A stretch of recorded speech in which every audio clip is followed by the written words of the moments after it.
Well, this big box is something that I've been waiting for close to a week and a half now. And it finally came in. Wow, they really packed this well.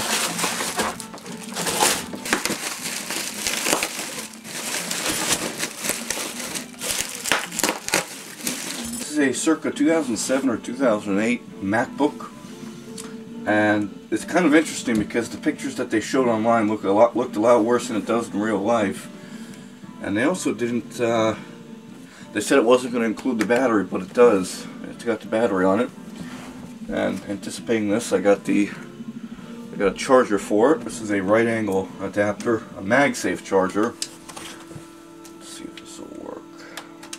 Yes, it does. It's a 16 by 10 display, glossy of course, and it's in very, very good shape. I'm really pleasantly surprised at this. If all goes well, we should be able to power this thing up. Okay. I hear something. Okay, so we are in the United States. We want the US keyboard layout. Well, it wants me to take a picture for this account. Maybe I should. No, I don't think so. I'll use one from the library, but it goes to show you the webcam works. I got this cheap, generic MagSafe power adapter, which I was a bit afraid it wasn't going to work, but it seems to be working and charging the battery just fine. A 10100 Ethernet card. I believe that's a mini DVI display port, although I'm not too sure. A 6-pin FireWire connection. One of the reasons why I bought this computer is to use with my digital 8 camcorder, so that's definitely a nice bonus, especially considering that the iBook has a 6-pin FireWire connection on it as well.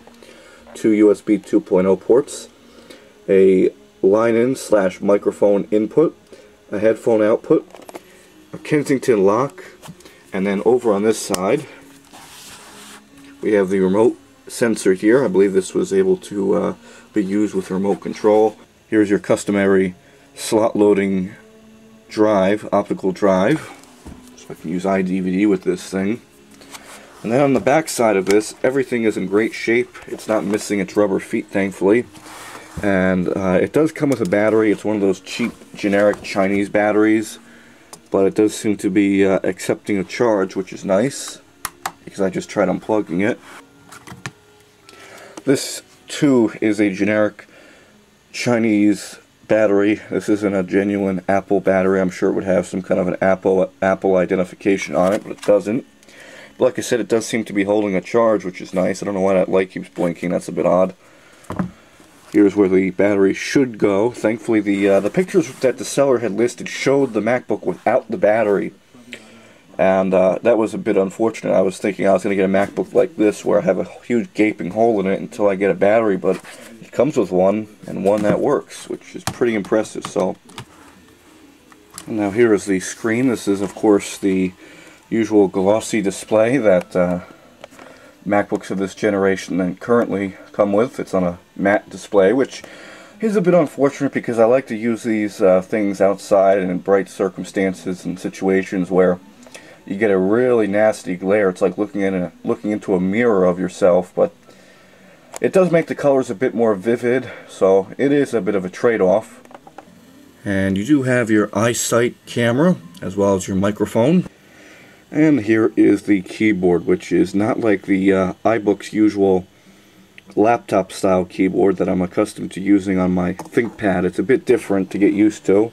Okay, that was a bit bizarre. I was signing into my account that it asked me to create when I first started this up because this was a clean install.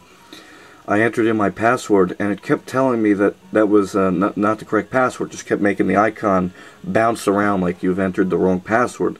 And I know for a fact I was entering in the correct password, so thankfully I was able to log into the secondary account that I guess the original owners had, the user account, and I was then just able to delete that stereophonicstuff account, which for some reason wasn't allowing me to get into it. And I'll just probably use this since I don't need 2 administrator accounts on this computer. I'll just use this one. This one's plenty good for me. And here we are in the machine. Everything is working just fine, which is really nice to see, especially when you buy a used machine. It's nice to get everything have everything working out of the box. And this is running believe Lion 10.7. Let's see. Yes, it is 10.7. A 2.2 gigahertz Intel Core 2 Duo, and 2 gigabytes of DDR2 SD RAM. So definitely a well-equipped machine. It's not nothing near as slow as that iBook was, that's for sure. And this does have Bluetooth, which is a nice little feature. I can use this with a set of Bluetooth speakers. Okay, I ran into a bit of a gotcha. I was trying to run the iLife OSX install disk that I had, and it was telling me that I couldn't because it's a PowerPC based application and Lion no longer supports that. So what I instead did is use the iMovie 06 only .dmg image that Apple provided back when there was an uproar when they decided to discontinue it and provide a newer version of iMovie, and people wanted to go back to iMovie 06. So if all goes well, we should be able to run it now. Let me see if it'll actually begin. Keep our fingers crossed, and maybe, just maybe. Yes, I want to open it. It's bouncing in the taskbar. Let's see if it actually brings up. Yes, it is.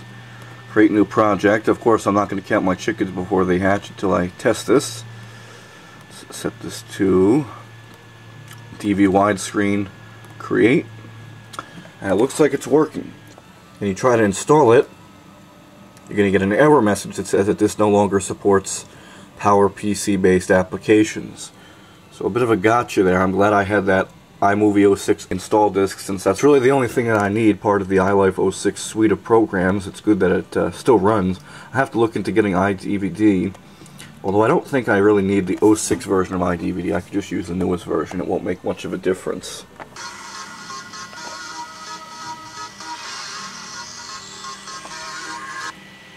Well, here I am, and I'm currently downloading iLife 11 that I happen to have in Dropbox. Thankfully, I went ahead and downloading that currently. It's well, I don't know how long it is. For some reason, that's showing the total size, but it's something close to 3 or 4 gigabytes, possibly even larger, which I'm installing so that I can use iDVD. I believe that was the last version that came with iDVD, and iDVD is being dropped from all the newer releases of iLife currently. Oh, it wants to autoplay videos. Stop autoplaying videos. Thank you very much. I have to upgrade Safari to Firefox as well. It's a bit glitchy because if I click on a random video, it will try to play it, and then it just stops, and then it just cancels out and goes to the next video automatically. And I guarantee if I let it do this as well, it's going to do the exact same thing yet again. Let's see.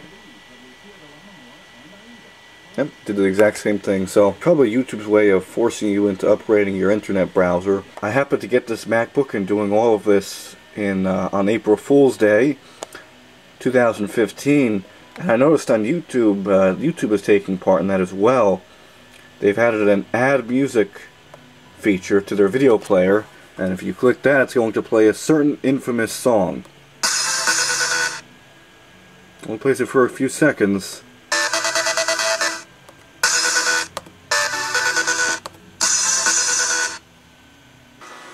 It's about 3 hours later, and I've gotten everything set up and configured the way I like it to be.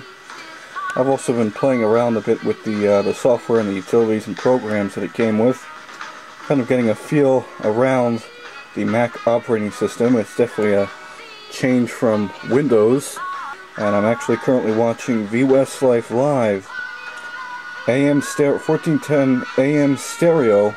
And amazingly, the battery that this thing came with is holding a charge. It's been unplugged for about 40 minutes now, 30 minutes, and it's got has 88% remaining.